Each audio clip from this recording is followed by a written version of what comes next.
Gündən tümənində işlərimizdən başlap aldıq Xuda qalasa. Birimiz akşam məclisinə düşüb getmədik. Bugün azanda işlərimizi başlap aldıq. Obrat gəmizdən başlayıb bitirdik.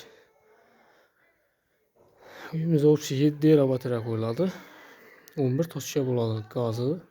Katyol nasıl səmərəsəsi bilən.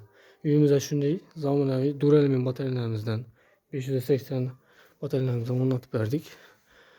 Devamımızdan sıkları.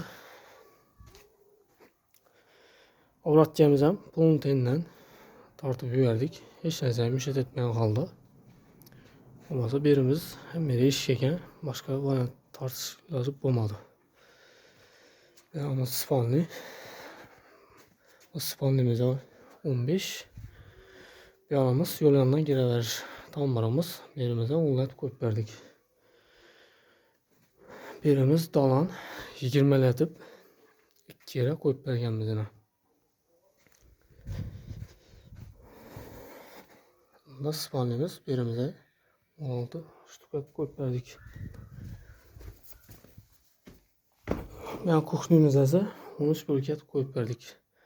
Birimiz bani. Banimiz ağamız şart emezledi. Üzerine dinli katıl. Ona tamam dedi. 800 banlar. Xuda qalasa bitkəndən toluq videosunu çayımız. Kimə şimdi xidmətinə girib olsa pəsli nömrə qaldıramız. Bağlanan adreslə. Bir yıl kəfəlatı bilan bitirib verəmiz.